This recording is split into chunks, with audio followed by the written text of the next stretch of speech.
या बातमीचे प्रायोजक आहेत हॉटेल बडे पीर। आमचा पत्ता विजापूर वेस आणि दुसरी शाखा जिंदाशाह मदार चौक, सोलापूर। डेटिंग ॲपवर गोड बोलत ओळख वाढवून एका 28 वर्षीय तरुणाला निर्जन ठिकाणी बोलावून नेल्यानंतर त्याच्याकडून कपडे काढून घेत मारहाण करत व्हिडिओ शूट करून 1 लाख रुपयांची खंडणी मागितल्याची धक्कादायक घटना सोलापूर शहरात उघडकीस आली आहे। या प्रकरणी विजापूर नाका पोलीस ठाण्यात 5 जणांविरुद्ध भारतीय न्याय संहिता BNS अंतर्गत गुन्हा दाखल करण्यात आला आहे। पोलिसांनी दिलेल्या माहितीनुसार तक्रारदार तरुणाने काही दिवसांपूर्वी मोबाईलमध्ये डेटिंग ॲप डाउनलोड केले होते।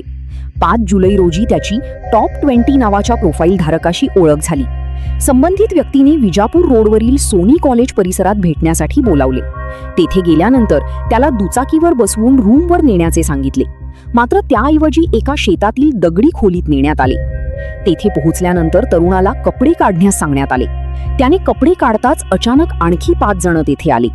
आमच्या जागेत घाणेरडे कृत्य करत आहेस असा आरोप करत त्यांनी त्याला लाथाबुक्क्यांनी बेदम मारहाण केली। यावेळी एका आरोपीने संपूर्ण प्रकाराचा मोबाईलवर व्हिडिओही चित्रित केला। मारहाणीने घाबरलेल्या तरुणाने सुटकेची विनवणी केली असता 1 लाख रुपये दे अन्यथा विहिरीत ढकलून देऊ आणि व्हिडिओ सोशल मीडियावर व्हायरल करू अशी धमकी देण्यात आली। भीतीपोटी तक्रारदाराने स्वतःच्या खात्यातील 7,000 रुपये आणि भावाकडून ऑनलाईन मागवून घेतलेले 23,000 रुपये असे एकूण 30,000 रुपये आरोपींनी दिलेल्या स्कॅनरवर पाठवले। या घटनेनंतर तरुणांनी प्रथम सायबर हेल्पलाईन 1930 वर तक्रार नोंदवली। त्यानंतर 11 जुलै रोजी विजापूर नाका पोलीस ठाण्यात अधिकृत फिर्याद दिली।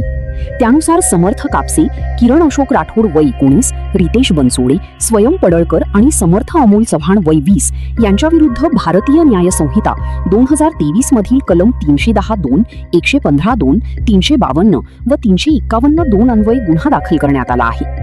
या प्रकरणाचा पुढील तपास पोलीस उपनिरीक्षक शीतलकुमार निवृत्ती गायकवाड करीत आहेत।